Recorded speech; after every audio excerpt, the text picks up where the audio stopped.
Right, welcome everyone. This is now session 9. So today we're going to continue with sections A and B.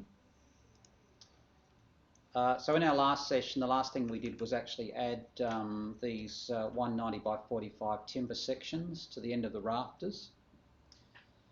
So we're going to continue to develop section A. So what I'll get you to do is, if you can just, from the Learn site, just have it open in part 2, developing and annotating the sections and details, sheet 1 of 4. So we're currently working on section A. Sheet 1 of 4 also contains a footing detail and an eaves detail. So again, these views are not required, so you're not required to produce them. I've just included them here for reference. Mainly with the eave detail. So what we have to do, we have to add the remaining timber sections, the top plate, support, lintel and ledger.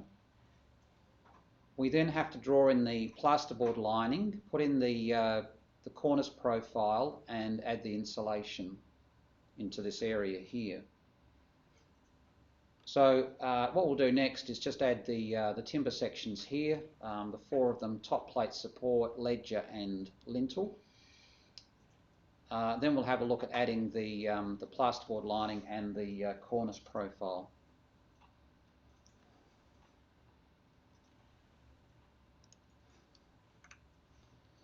So again, just as a refresher, these are added as detail components.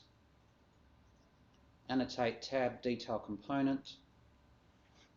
In the type selector, you'll have all the required sizes that you need, so there's no requirement to actually create them. So if we have a look at the 90 by 45 top plate, for instance, this one here, that's brought across, and with these, with the timber sections, again, it's just a matter of placing them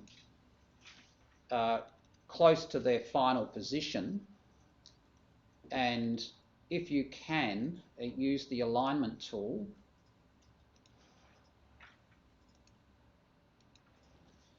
In the case of this top plate, it's going to sit, the top of it is going to line up with the top of the ceiling lining here. You can't use the align tool because you can't actually select this. The best you can do is select the timber section and just nudge it up into position. So it was in components.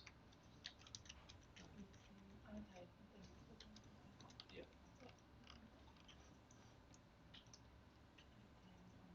So having put that one in, I'll get you to put in the other 3.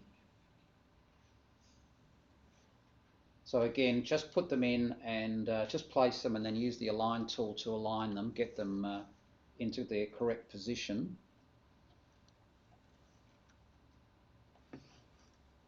So annotate and detail component. You just copy them? You can copy them, yes, you can copy them. You can also do a select and do a CS, which is the quickest. If there's another 90 by 45, which there is.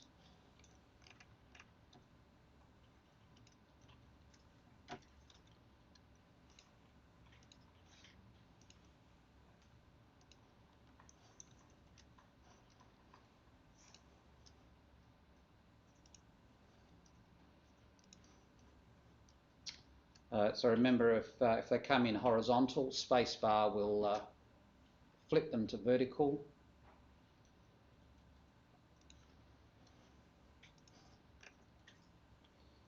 If you're trying to align in the wall and it's not pre-selecting, what you'll need to do is put your mouse cursor over the line itself and hit the tab key until you get the line that you want to select as the reference to a line. Okay, so you're not always going to get the item that you want to pre-select is not always going to come up. You may have to use the tab key to actually cycle to selection.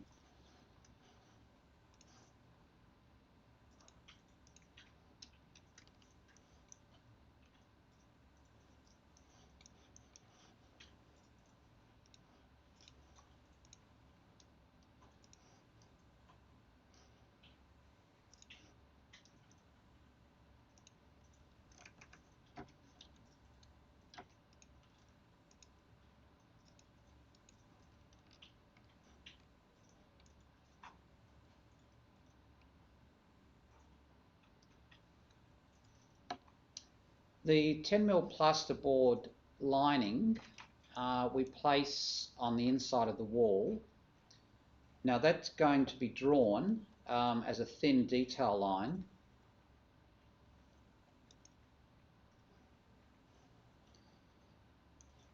And it starts here at the top of the window. So drawing to the right, just draw a short 10mm line and then continue upward towards the ceiling and just stop short of the ceiling, so about 10mm underneath the ceiling itself. So stop and then draw backwards into the wall or to the left.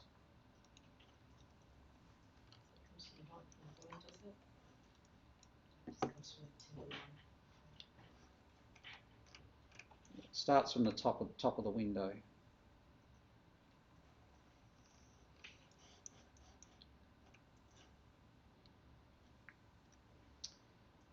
With the gap up here, it's not critical that it's exactly 10mm. I mean, you can put a dimension across it.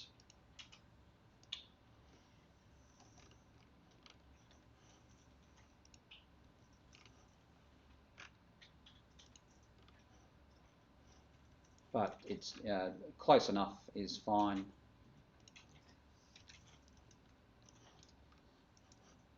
Once you've actually drawn the plasterboard lining in, we'll then actually bring in the cornice profile, which again is like the timber sections, is a pre-drawn detail component. So that's already part of the project itself. So if we choose detail component here, in the type selector, if you click here and then do a search here for cornice,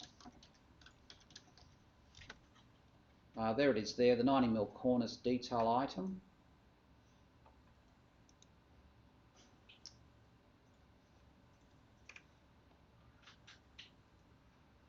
Now the idea here, for correct placement, just move across and just initially locate the detail item at this end point here.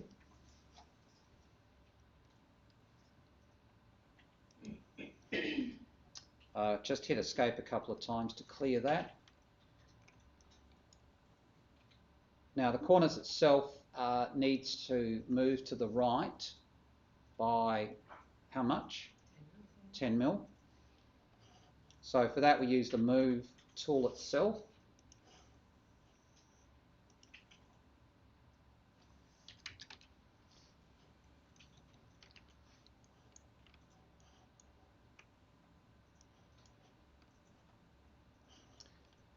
And while we're placing detail components, I'll get you to just scroll down to the floor where the window sits on the floor itself, on the structural floor, the 19mm structural floor, and just in here we'll add in a cornice profile. So that's you'll see that in the footing detail, this one here. So that one's the 67mm MDF skirting.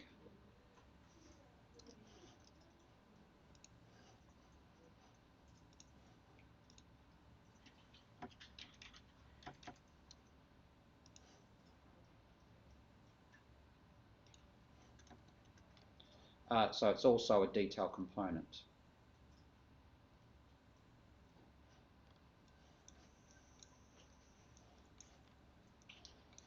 So once you've done that, just come back up to the eaves detail, because to finish this off in this area, we just need to add the insulation. All right, so the insulation is next. So we'll start with the wall insulation. Now, again, on the Annotate tab, Detail panel, we have a tool that will add insulation automatically. So based on, I guess, the R value or the physical thickness of the insulation, we can specify the width here. The other thing that we can do for placement, we can actually place to centre, to near side or to far side. And we have a couple of draw options here, so line and pick. So we're going to stay with the line option, so we're going to draw point to point. The placement options is a little bit, I guess, experimental, so it just depends on what you want to achieve. We're going to leave the width at 80mm initially to draw in the wall insulation. So we're going to, for instance, if we leave this set to centre and we pick the starting point here, you'll see that the insulation is drawn either side of the line that we've picked. As we place the insulation, we can actually change the placement. So if we go to far side, for instance, that is what we want. So we want the insulation obviously between inside the timber frame. If we were to pick near side, it would do that. It would sort of swap it over to the opposite side. So we'll go back to far side, and we stop at this point here, end point here.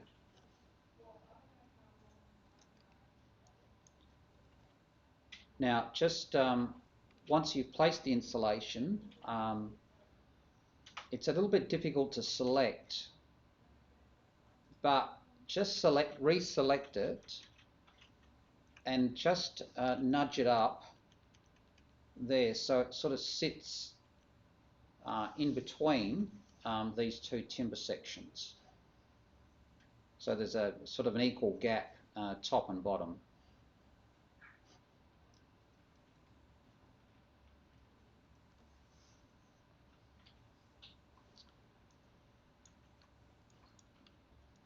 Once we've done that one, we'll then have a look at placing the ceiling insulation between the first rafter here and the second. So the idea is we're going to place a section of insulation between these two rafters, but for the remainder, so if you can appreciate, we're going to draw the insulation all the way through the roof from left to right, but for the other sections of insulation, we're going to do that in the quickest way possible. Array tool, yeah. So we're going to use array again, which works well. Could you not just draw it a line across? Only that it will actually sort of it'll actually be drawn in front of these timber sections, which is not ideal. So we just want to obviously keep them, because in reality they would be sort of put between the rafters. Yeah. So yes, the width, if you go back to the PDF on Learn, have a look at the width here. So the width goes up to 195 millimetres. So note that where the insulation will ultimately sit on top of the ceiling board, but we're going to place it up along this line first and then move it down. So set the first one up, draw it draw it across from one side, between one rafter and the next, and then move it down by 45, which is the distance from the underside of the rafter to the top of the ceiling board. Note, you'll also have to draw in this little bit of insulation here as a separate piece, which you'll have to do on the far right hand side as well, just to complete the insulation run. So we draw that one in, select it, do array. I get much higher, I get much lower than that. I get 185, is it possible? Insulation, so width 195 up here. Oh, width, okay. Yeah, so set the width up here, 195.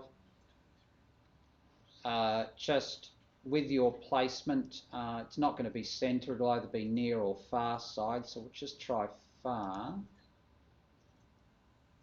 Move to second. So far side is going to draw it underneath, which is not what we want, so we go to near, draw it across to here. Okay, pick up on the end point there on the second rafter and stop. So just stop and hit the escape a couple of times, just clear that. Reselect the insulation you've just drawn. And again, it's a little bit tricky. There we go. So initially what I'll get you to do is actually just nudge it across slightly. And then while it's selected, use the move tool to move it down by 45 mil.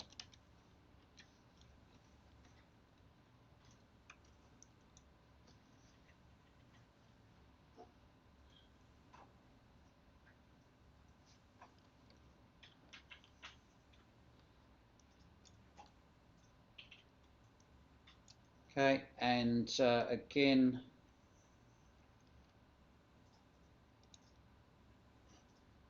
if it's still selected, then you can just go ahead and use the array tool. If not, reselect it and then select array. So if you can appreciate that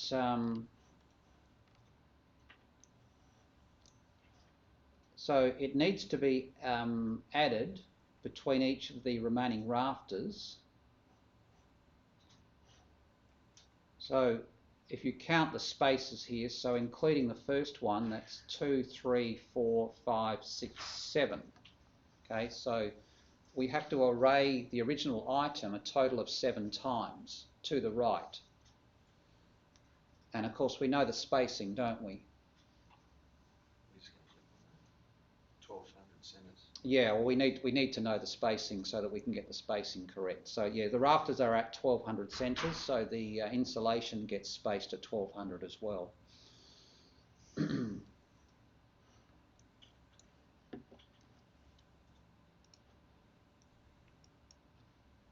There's no need to group it, so you can untick group. Total number is 7, move to second, and then the way I do it is I just click up here into a free space, left click to start, left click for the start point, then drag to the right, and then physically type in the spacing, which is 1200.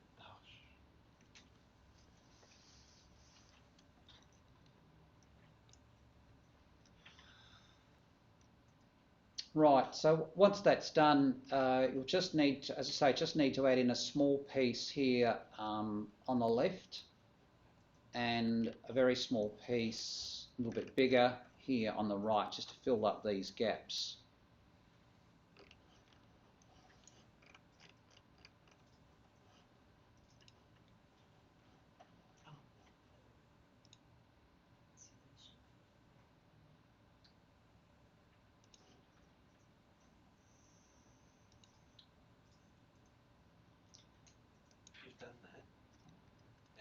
you just can't reselect the little tiny one on the left to nudge it down to the height. Is there anything that, look, I'm tabbing, scrolling through, hovering over, can't seem to want to select it. It is, yeah, to select this little piece here, it is, it will select, it's There just we go.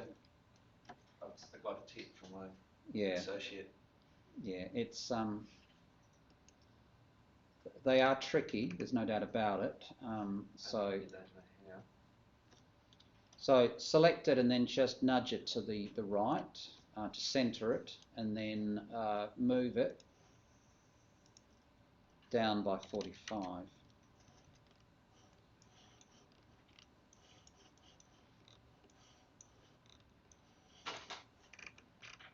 And do the same on the other side. So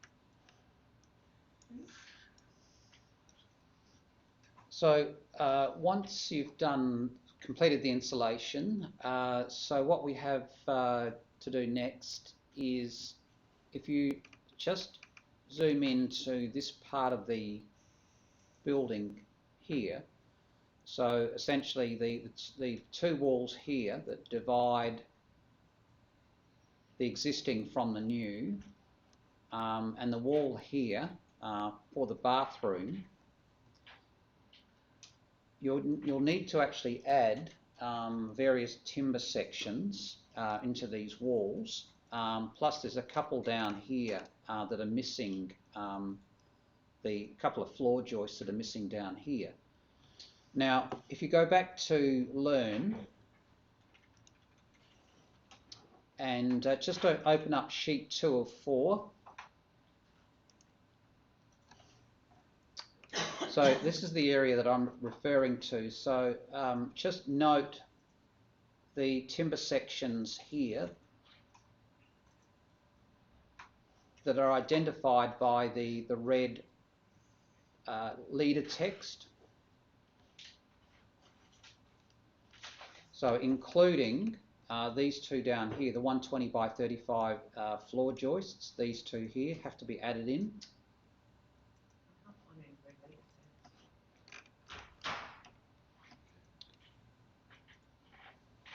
Okay, so this is on sheet 2 of 4.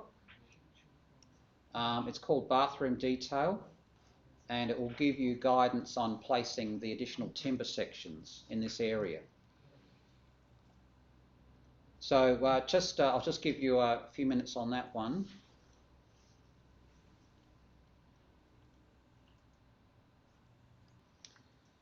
Now these top plates up here, the very top ones, so again, once you've placed it, you can align it to the side of the wall, but you'll just need to nudge it up. Thank you, everybody, lest we forget. So you just need to nudge it up as best you can. Once you put one in place, just select it and just copy it across.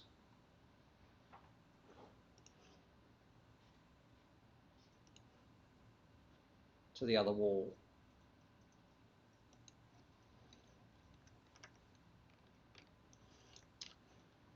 I guess note the position of this timber section here with regard to the roof itself.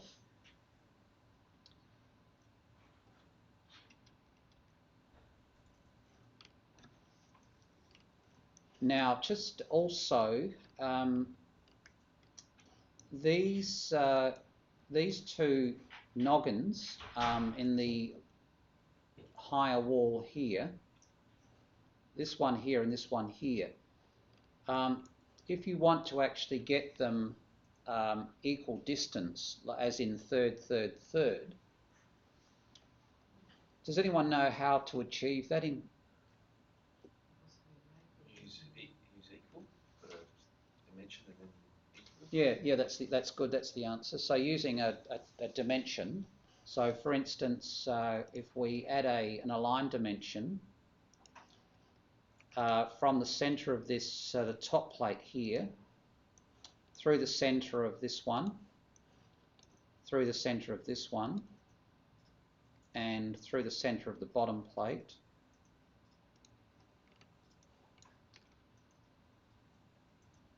Now just again, I'll just place that dimension, but we just have to be careful because that particular dimension style is the running dimension, the arrow dimension. We need to actually change that or use the tick version.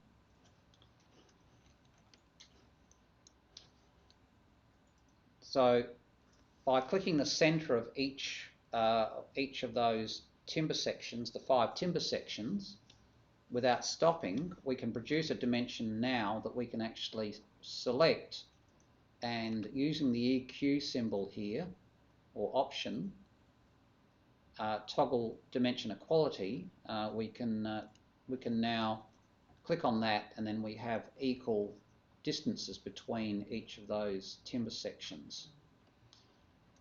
So if you were to select the dimension again and click on the EQ, it would actually give you the exact dimension amount.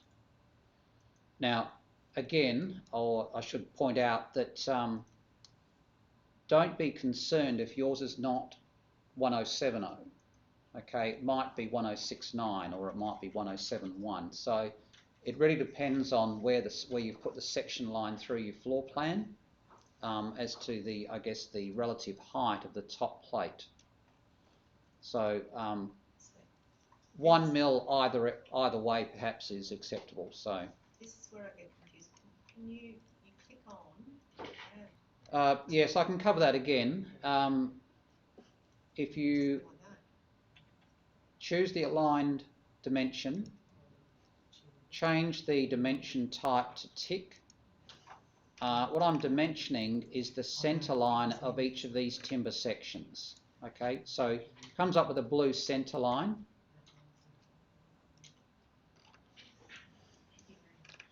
So then you go to the centre line of the next one.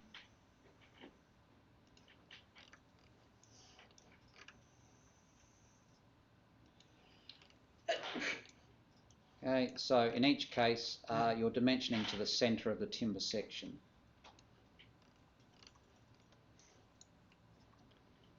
Place a dimension next to it, and then you can immediately just click the EQ symbol to equalise them. Now that we've done that, how do we select it again? Just like, I'm like selecting it. I'll just Control Z and bring that back again. Just Control Z. So I just want to bring up the measurements and have a look. I can't do it. Oh, okay. So once you've equalised it, yep, you can select it again and click the EQ symbol, and it'll actually show you the distances. It's not wrong. What, this one? Yep. So I'll just select that now and delete it.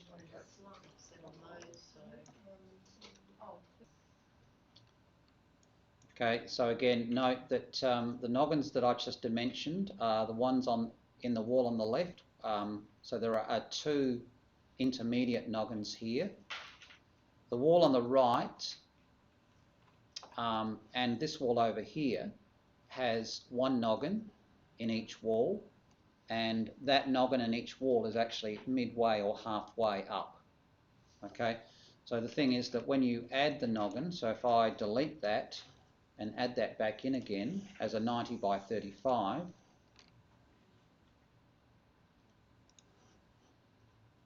you can simply just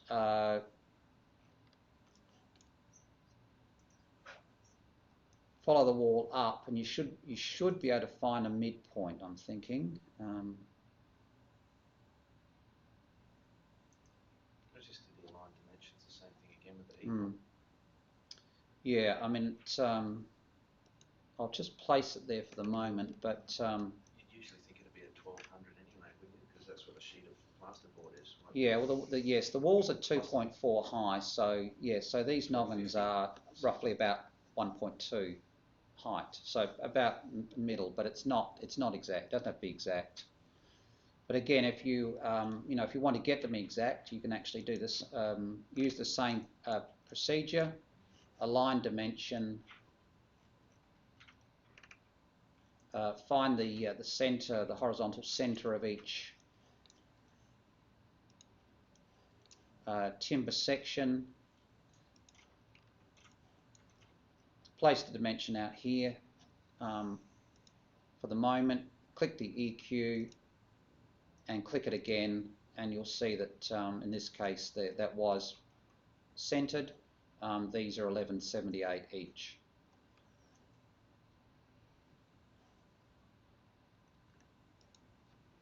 And delete the dimension. So as I say, don't forget the two joists down here, these two down here. So these are a 120 by 35.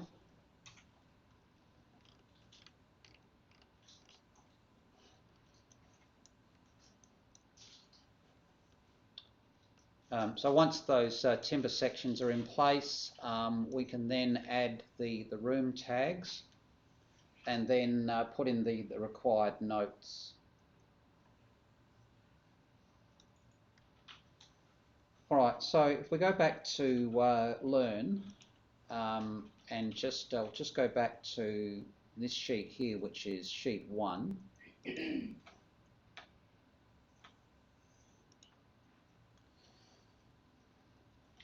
Now, so if you can appreciate that section A is going to look like this when it's complete. Now, apart from note the room names, the room tags there that have to be added for the lounge, dining, kitchen, and bath. Also required are these notes here. So there's one up here and there's two down here. So that's all the notation that's required for section A. Just before we, well, I think we'll probably come back to section A and just add in, so note that we're actually going to add a call out around this wall here on the western side. And this call out will produce a new view at 1:20 called West Wall. Okay, so that will be after we complete both sections. Okay, so yes, we'll actually generate the call out, but we'll actually work on the call out itself after the sections. We also have to set up this view here, which is what we're calling the typical box gutter detail. So that picks up on this area in here, where there's a box cutter sitting up in here. Now, on sheet 2, for instance, this is the box gutter detail here. But again, this, you won't be required to draw this. You will be required to put in the notes, but we'll actually generate this after the section. So don't worry about what the box gutter detail just at the moment, or the west wall detail. They will be after the sections. So for section A, again, you'll just need to put in those three notes, and you'll also be required to put in the room tags.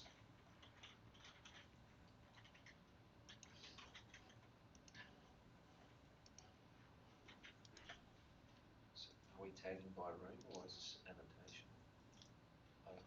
This is specifically a room tag.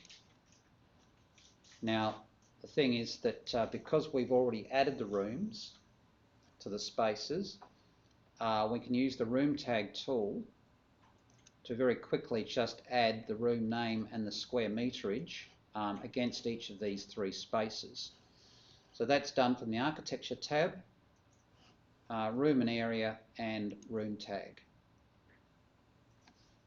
Okay, you can appreciate that if the floor plan didn't have room tags, you could add room tags using the same tool in the floor plan itself.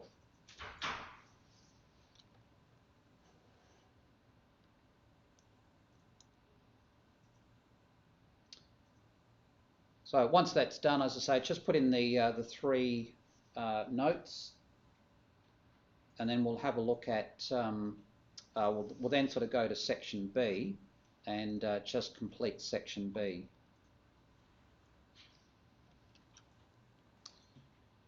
All right, so we've now put the text in on section A. So just before we leave section A, we'll come back to section A, of course, but just before we leave to have a look at section B, just untick crop region visible, and then just then open up the section B view, which currently looks like this.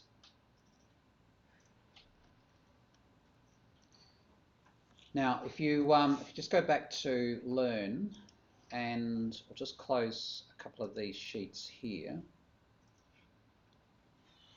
That one can stay open. We'll just go back to the sheets here. So if you open up sheet 3 of 4, that will give you the completed section B. So there's a series of notes that have to be added, plus the room tags, so lounge, dining and kitchen. And also we're going to remove, or not delete, but we're actually going to hide these diagonal lines that run through here. There is a little bit of work that we have to do up in this area here just to sort of hide some line work. But essentially, once the text is added here, that completes section B.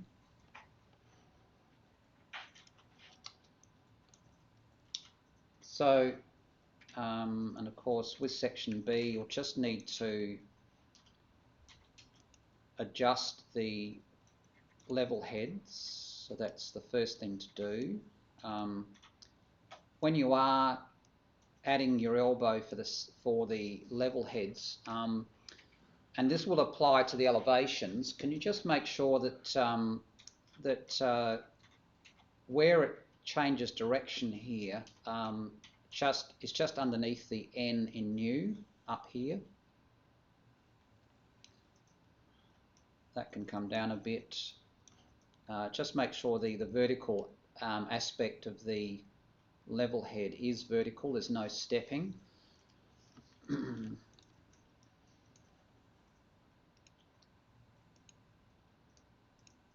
Add the elbow to the GL level, align those two, so GL to new FCL, and then adjust the step to vertical.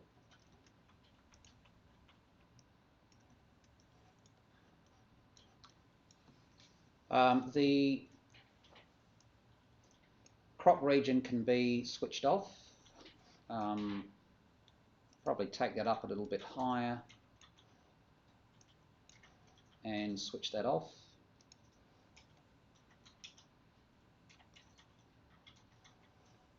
Now these diagonal lines inside the openings, the way that we actually hide those is that we used a tool, and I'll just hit escape there. So modify tab, on the view panel here, we've got a tool here called line work. So this is quite a handy tool just to do a bit of touch-up work as required. I wouldn't sort of use this tool to change a huge amount of line work in a view, but it's just handy for 1 or 2 lines to touch up. And what it does is, as the description reads, it overrides the line style for a selected line in the active view. So, for instance, if I wanted these diagonal lines to be dashed, I could use the line work tool, and using a dashed line type, which I know overhead is, when I pick them, they become dashed. Okay. So, based on, or depending on what line styles you have within the project itself, you can actually change the line style to anything that exists in the line list. We're going to, in fact, make them invisible, and we do have an option there to do that, one called invisible lines.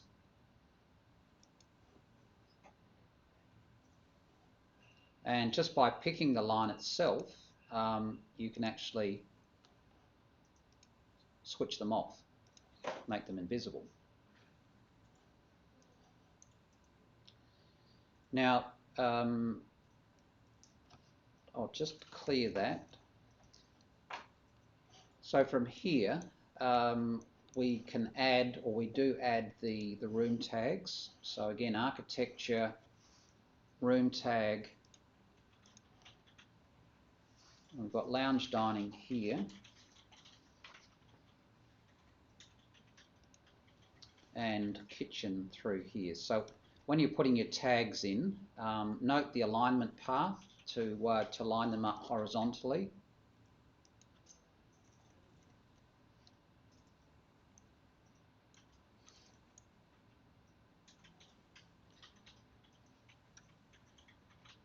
When you've done that, I'll just get you to just zoom into this area through here. Now there's just a bit of, I guess, touch-up work that we need to do.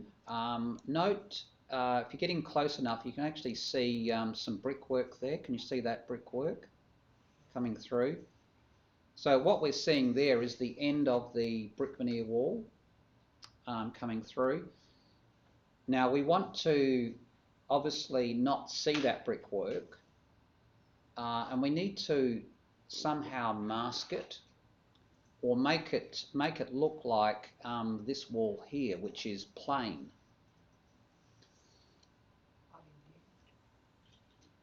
Now we could add a masking region. That's one option, which is what it's designed for. But an easier solution to this is to actually cover it with paint. Okay. Do you remember we painted the walls of the existing building and put a texture coat on? So this is another option that we can use. It's a much simpler, quicker way to do it. We can essentially paint the end of that wall with a material that matches this wall here. Now, if we have a look at this wall here, if we click this wall here and go into its type properties, into its structure, we can see that the material that's assigned to this wall type is a material called timber.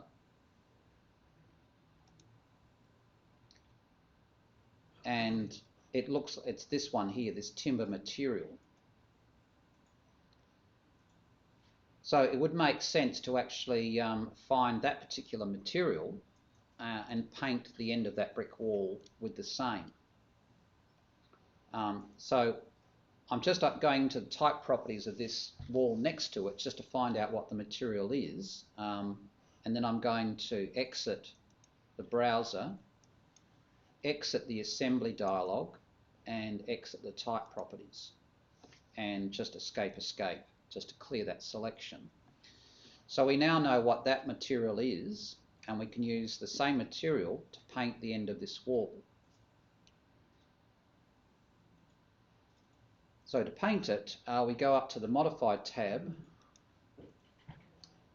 and we go across to the Geometry panel and select Paint.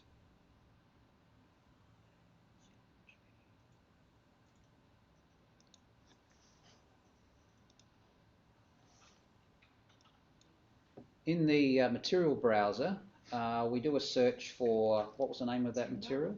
Timber. Okay, there it is there. So select the material, leave this dialog open, go over to the end of this wall here, the surface, and click. And close.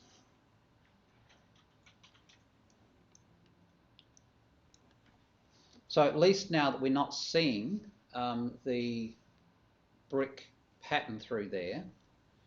Now the other thing that we'll do is you can see the brick, still see the wall there, but you can actually see the I guess the two walls next to each other. You can actually share a common line.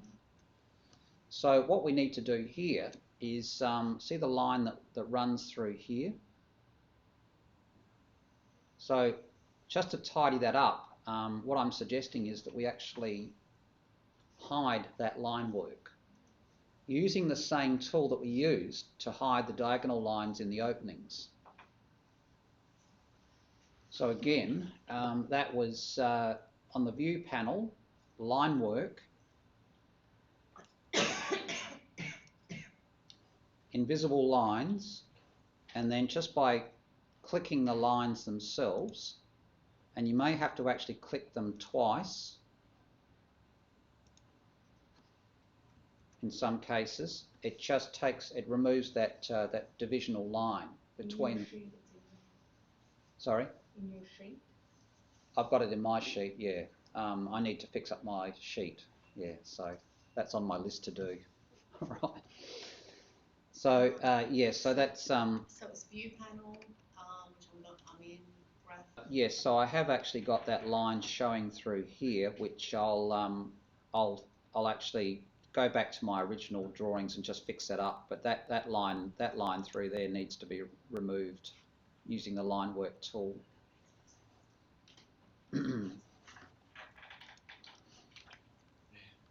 So from here, all that's required now is the text. So I'll just give you a little while to put the text in, and essentially that then section B is then complete. So once we finish section B, we'll just go back to section A and we'll have a look at generating those two call-outs, those two details. So with the text, of course, in both views, again, don't forget to do a spell check.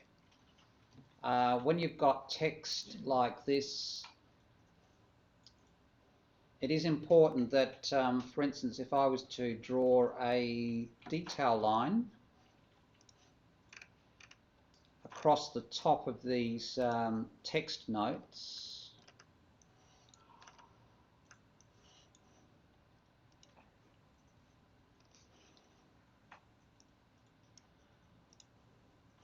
just bear with me, I'll just lift that up.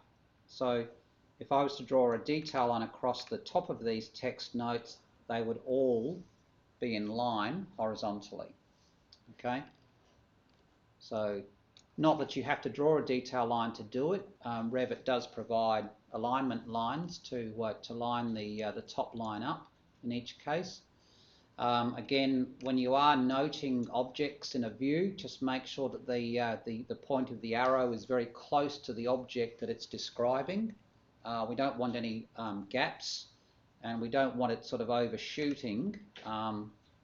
So it has to be quite clear as to what is being noted.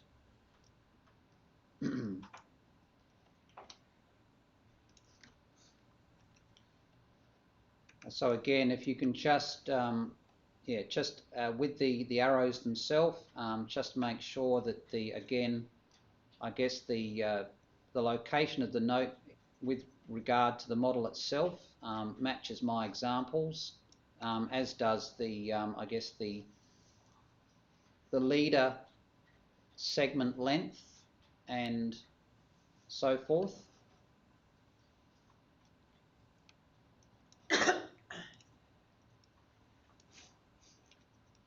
So if you've got your crop region turned on,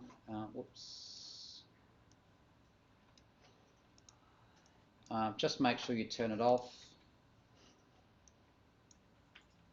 And that will complete section B.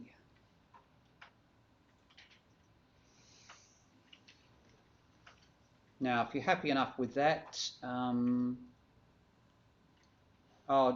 the other thing I wanted to just refresh your memories on was, do you all know how to create the little degree symbol?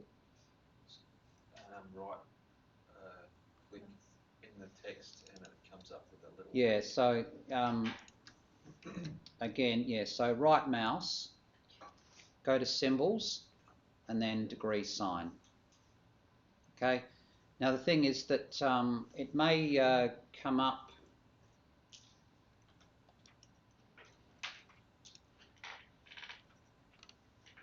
I'm just thinking that there is a note, there may be some notes that require the trademark symbol, you know, the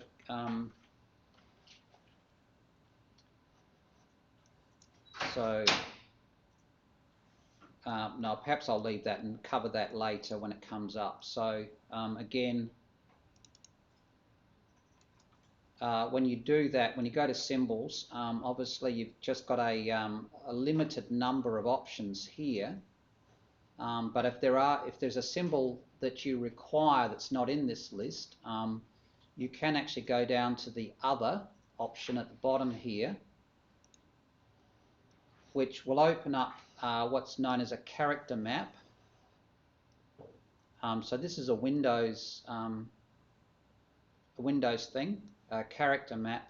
So if there's a symbol that you need to add to your text that's not in the immediate drop list, you can actually, so the trademark symbol here, for instance, or the copyright symbol, you can actually then click select, copy, and then essentially paste it into your text note. Okay, I'll cover that again later when it comes up in another view. Okay, but this is character map. So this is just for any non-standard symbol.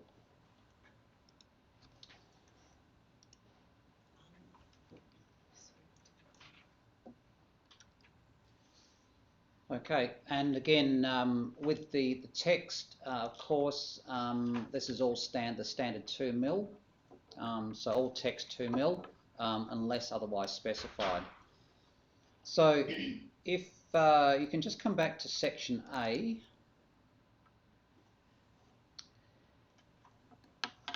Now we're going to have a look at creating the two call-outs, the two details from section A. Now if we go back to, just close that one, come back to sheet 2, sheet 1, so sheet 2. So one of the call-outs is going to be produced around this area of the model, and it's going to pick up on the box gutter that sits in here.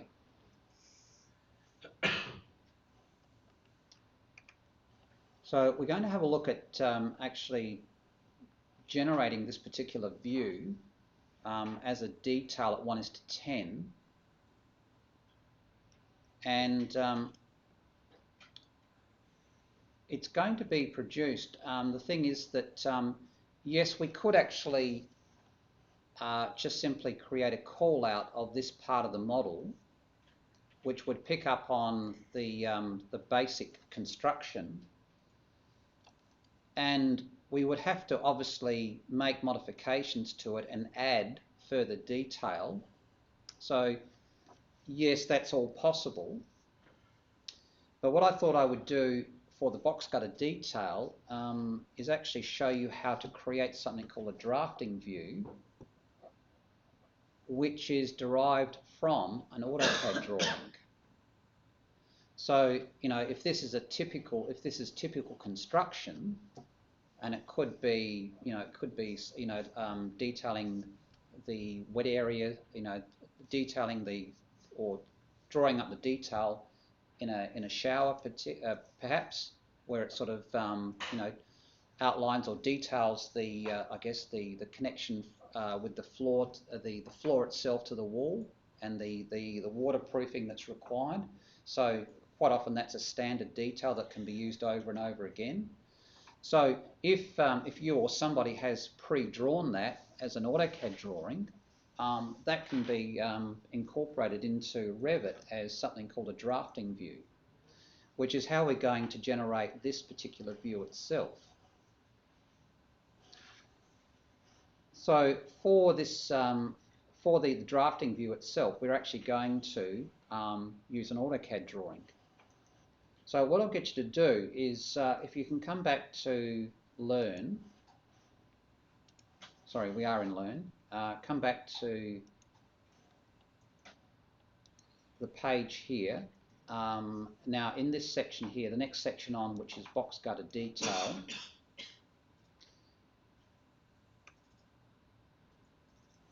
you've got the AutoCAD drawing here, which is called Typical Box Gutter Detail version 2. So what I'd like you to do initially is just download the AutoCAD file and pop it into the folder that you've got set up for your AutoCAD files, folder number 2.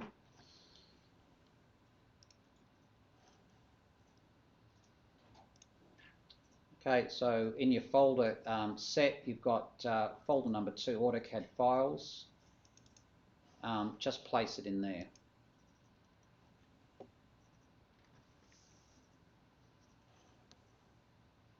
And once you've done that, we'll just return back to Revit. Now, we're not going to draw the call out around this area just yet. What we have to do is we have to actually create the drafting view first. Okay. So on the View tab, we go to the Create panel and we choose this option here, which is Drafting View.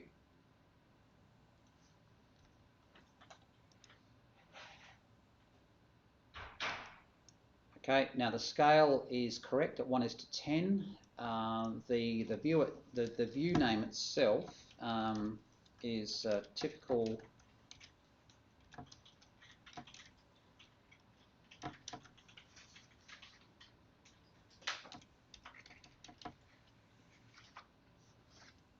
typical box gutter detail. I think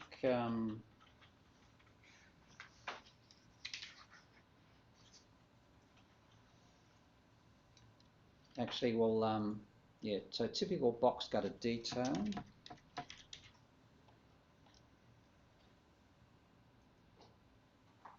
And click OK.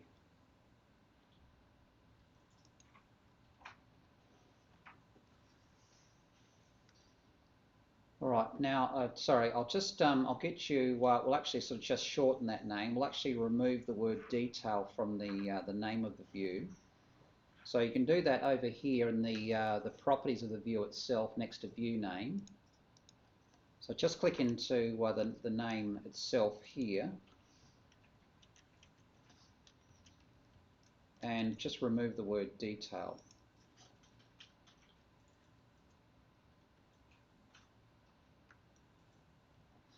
Now, in the drafting view, what we do here is we go to the Insert tab, Import CAD, and bring in that AutoCAD drawing.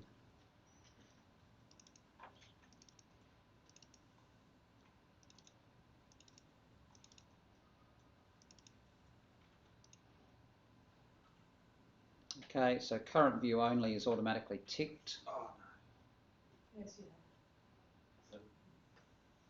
It'll come in, although we've got it set to colours, it'll actually come in black. That's fine. So just click open.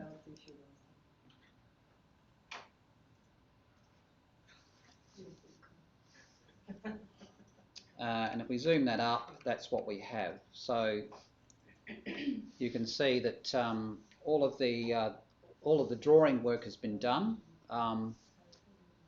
We're going to come back to this, obviously, to finish it off, and the only thing that we need to do here is actually add the annotation, but we'll do that later. So that's now created our drafting view, and of course to this we'll add the annotation later. In the project browser, you'll see that you have a new branch now called drafting views in brackets detail, and underneath that you've got typical box gutter. Okay. So it's like a view. It's a view like any other, but it's based on or derived from an AutoCAD drawing. Now the thing is that if you were drawing up or creating a drafting view, it doesn't have to be an AutoCAD drawing. You could actually draw in this view with detail lines and detail components. Okay, so you could actually create it purely within Revit on the understanding that it's just a 2D view. So if we come back to section A now, and if I can get you to, we'll just jump back to learn, and I'll just close this sheet here. So ultimately when we sort of come back to the box gutter detail, these are the notes that are required, okay, but that's for later. I'll just reopen sheet number 1, which is section A.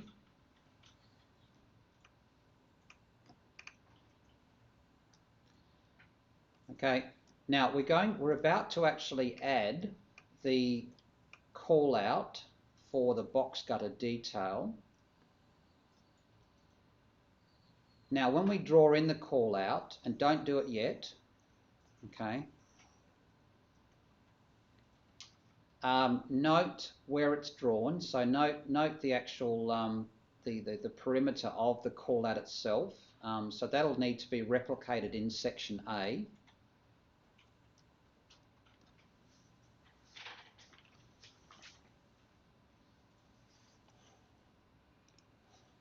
So zoom in over to this, zoom into the area here where the box gutter is, into this area here. From the Annotate tab, go to the, the View tab, my apology, View tab, and then Call Out, Rectangle. Now, normally, we would just draw a rectangle around the area here that we wanted to produce the call out of. We will do that, but what we're going to do is we're actually going to reference the call out to another view. Okay, so the call out that we're going to draw in is going to reference the drafting view that we just created. So we tick this option here, and in the list you've got a number of views that you can reference, but of course we're going to choose the box gutter one that we've just created as our reference. Okay, so we're doing it a little bit differently here. So that's before you actually physically draw the call out, and then you can proceed and draw the call out itself.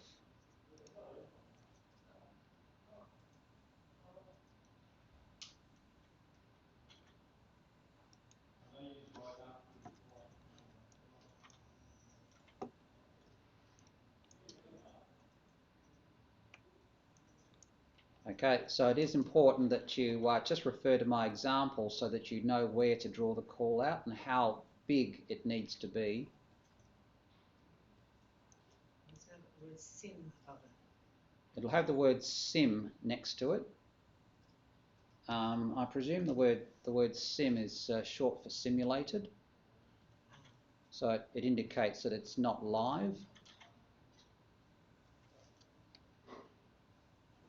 So although we're producing a call out, it's not referencing a live view. So of course anything that we change in here is not going to update in the drafting view because that's set. It's not going to change. So from here, what we do is we select the call out itself, pick up the head from the drag bubble here or the button and drag the head up and over to about there.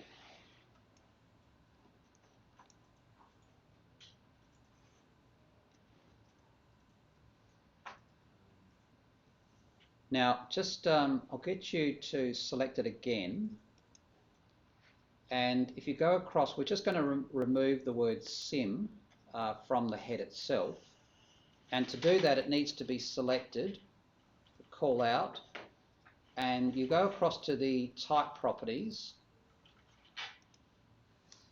and the reference label, the word sim is here.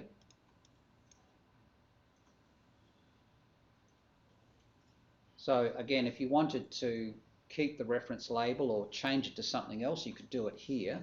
We don't, we just want to actually remove it, so we delete it from here and then it removes it from here. What happens if I just didn't have it? If you don't have it, it means you haven't referenced your drafting view up the top. So if that's the case, you'll need to delete the call out and then put it back in again. It needs to reference this drafting view. So if you can appreciate that, if you, for instance, if you double click the head of this call out, it'll take you to the drafting view. Okay, so the two are linked. Why, even though I delete the name? Yeah, the word, sorry, going back to removing the word sim, if I select the head of this, see how the head selects? So that seems to be selected, which it is, but that's actually, if I go to the type properties, there is the word sim there, but we're actually editing the section. What you need to do is clear that selection and actually select the entire call out here and edit the edit type for the drafting view itself. That's how you actually remove the word sim. Okay.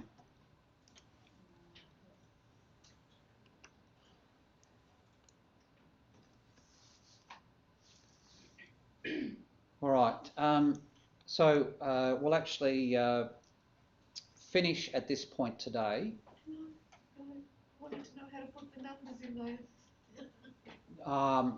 No, the other call out we need to do is for the west wall itself. Now, the numbering inside the head will not happen until this section goes onto a sheet. Right.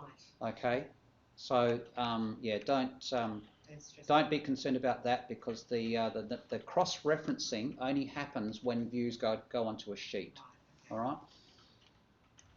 So this is where we'll leave it for today. As I say, when we in session 10, we'll then produce the west wall detail, and you'll then add annotation to both details, and then from there we'll move on to the elevations. Okay. All right. So again, thanks everyone. We'll see you in session 10. Thank you. Thank you, Russell.